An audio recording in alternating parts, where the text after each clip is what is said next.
Hello and welcome to this special edition of FYI. I'm Elaine Chang-Baxter, the Director of Partnerships for Montgomery County Public Schools. With us right now virtually is Dr. Christina Conolly. She is the Director of Psychological Services. Thank you for joining us today. Thank you for having me. Absolutely. What are some ways that parents can adjust to the new normal for their students and maintain a daily routine in our current situation? Well, we all know this has been an unprecedented time, and that we want families to first develop routines. So things like you would normally do if you got up, went to work, went to school, we still want you to do them, like having a schedule, get up at a normal time, do your basic hygiene, get dressed, have breakfast, and then start your day. And so in keeping up with the routine, we as human beings, we like routines. And so it's important to do that routine as we're going through this situation. Why is it so important to stay focused on being positive, and what is possible at this point in time? Well, it's important to stay positive because when you watch the news, there's so much negativity going on. You can see it on social media and the traditional media about what's going on with the pandemic. You watch the news releases, all these things. And so it's important to stay positive because it can help us to build a sense of resiliency, and that how can we help all of us to cope with what's going on. So looking at things that can help you to laugh, playing fun games with each other, drawing, listening to music, doing things that bring joy to your life are even more important than it was before this crisis started. So we just have to make sure that we as adults, we are the role models that we want in terms of helping our children to go through this. And so if we put on a positive face, then that will help our children to put on a positive face and help all of us to cope with what's happening. What do you think is the appropriate level of concern, both for the parent and for the child as they're helping to support their children at home? I mean, if anybody has the news on, if the parents are just trying to get a glimpse of what's going on, I mean, it's 24/7 right now. So what's an appropriate level of concern that parents maybe should share with their children? And then also, how do they balance that out for themselves? What would you advise? Right. And so having an understanding of what's going on with the COVID-19 pandemic is important. And our children are hearing this. And so talking honestly with our children about this is good, but we also have to talk to them in developmentally appropriate levels. So what you say to your kindergarten, first, second grader may be different than how you speak to your high schoolers. And so explaining to young kids that, in terms of what's going on, but also explaining what are you doing as a parent in order to maintain it, and how can we cope with it? Like things like hand washing is so important. Explaining to them why is that they can't go outside and play with their friends, why we have to engage in social distancing. All those things are important. We have to have those conversations with our children, but we shouldn't evoke fear or as what you're seeing in the news and sharing all that information with our young children.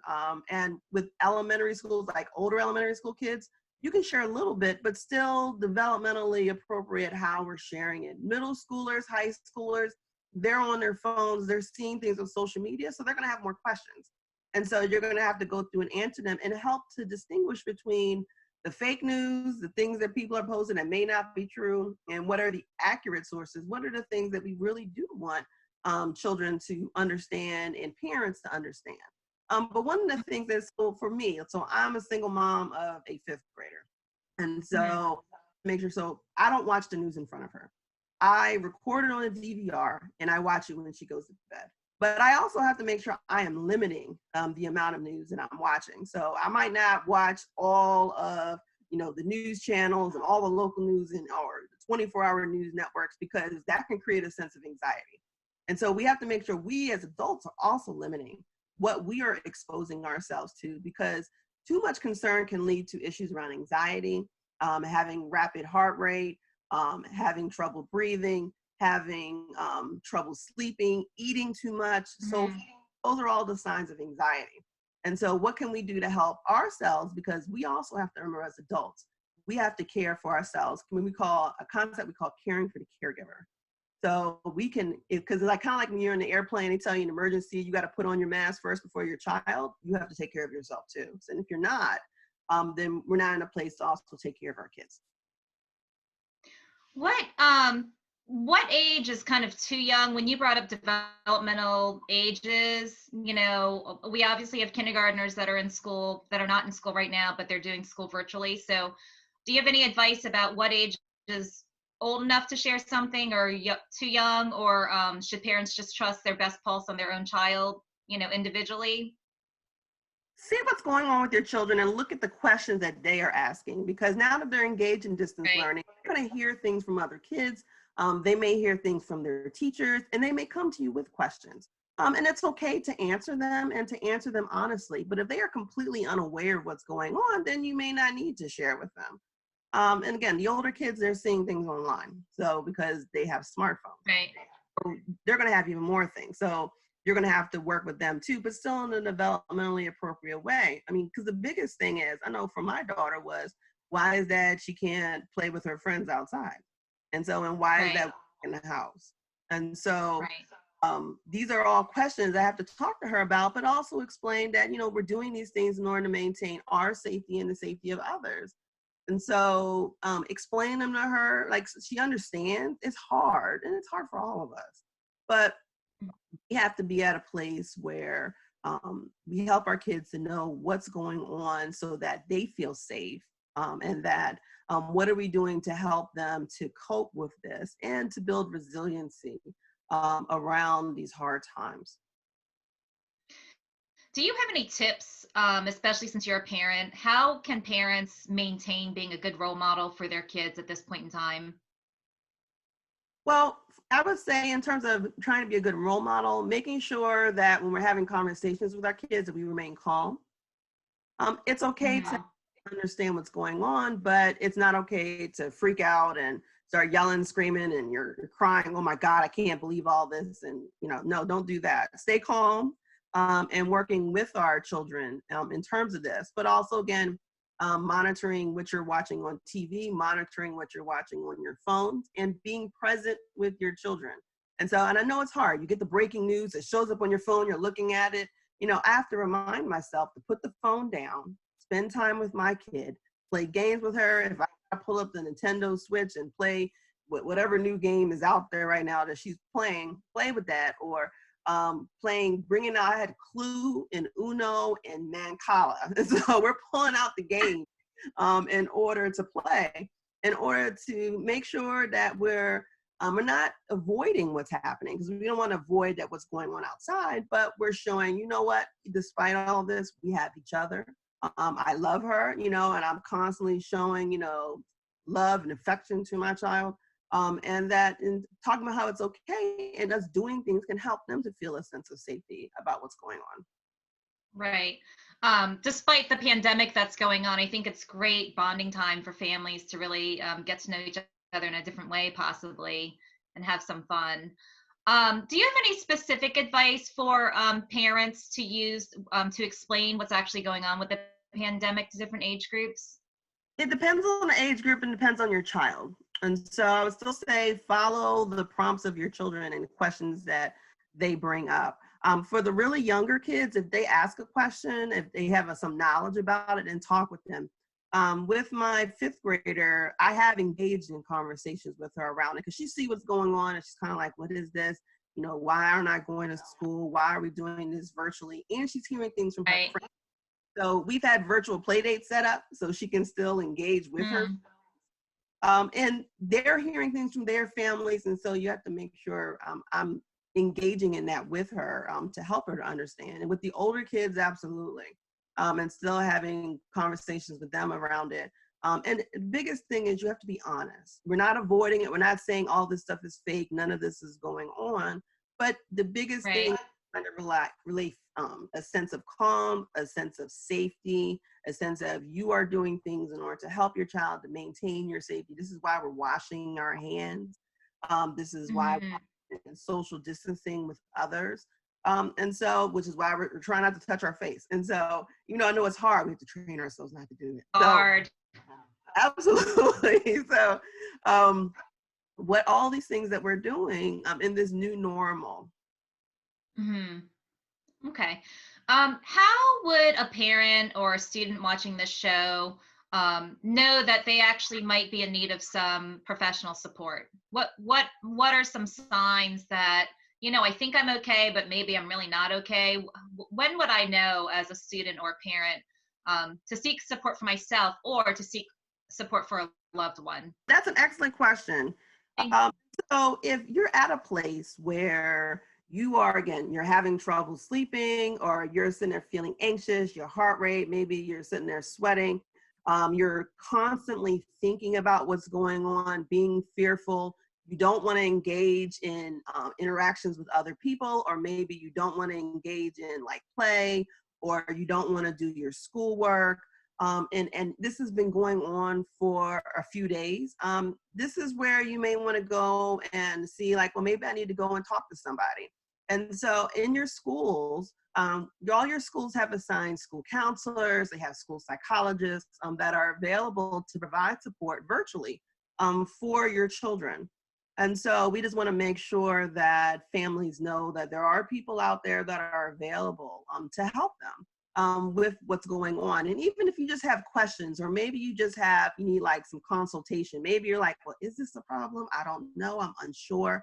Contact your school, contact your principal, and they can get you in touch with the mental health providers that are assigned to your building, and so that you can get support that you need. And also some schools, they have what's called a parent community coordinator, and they can also provide support in getting some external resources that are available. All schools also have assigned what's called a PPW, a pupil personnel worker, that's Mhm. also provide support for you and your family in terms of what are the community resources that are available. So there are a lot of supports that are here in MCPS to help our families during this time. So we just want to make sure that everyone is aware that we're all in this together, that we're all Mhm. here to make sure that we're providing support for the whole child, and making sure that people know that MCPS is here and we are open. We are providing support, even if it's virtually over the computer, but we're still here to provide support for our community. So is there an assumption now that if a parent were to email a staff member at a school that they would be actually reading their email? Yeah, so staff members are working and they are checking their emails. And so if you have a relationship with a staff member in a school, feel free to email them as well. And so people are Okay. here to provide support. But say if you don't have one, contact your school. The schools, even if you leave a message on the machine, they're checking their voicemails every half hour in order to get the messages and respond back. You can email your principal. And so there's a lot of ways that you can go forth and get help. Even though we're closed, we're not in the physical building, but we're still here. We're all working. Good to know. So parents can email staff, they can call the school, someone's checking the voicemails, and staff will get in touch with other resources in case like the child is in need of support or the parent is in need of support. We're still functioning, but just virtually. Yes, absolutely. And my understanding is that Montgomery County Public Schools also put up a whole bunch of links on the school system website with resources too. Are there any additional resources that you wanted to highlight, or is that the best place to go right now outside of Health and Human Services and the CDC? So right now, all of our resources as it relates to COVID-19, we're placing on the coronavirus website at MCPS. And so if we have external resources that are available, we're also placing them on the website. So that's kind of like a one-stop shop.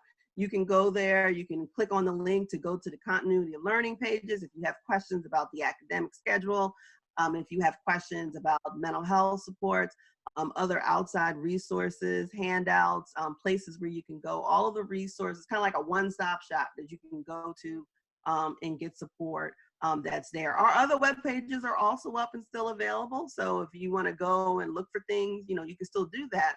But all the things that are particularly related to the coronavirus and COVID-19, they are on the MCPS webpage. Okay, so Dr. Conolly, the best thing for a parent to do or student to do is reach out to their school because they know that student best and that family best. But when in doubt, they could also reach out to your office, make a phone call, or send an email to someone in your office. And then you guys might be able to help figure out who can best support that question or concern. Yes, absolutely. And so I'm here, I'm checking my emails almost 24 hours a day. So if you need support, we're here. I just want to make sure people know that we are open, we are here, we are providing mental health supports to our families, to our students who need it. And even right now, the teachers are doing social emotional learning lessons. Like before I walked downstairs for this, my daughter's teacher was doing an SEL lesson. I was like, so we have them developed for all grades. And so teachers are engaging in the mental health supports as well as the academic learning during this time. So that's kind of like a first line level of how do we support our families initially. And then if they need even more support, they can contact us for additional resources and information.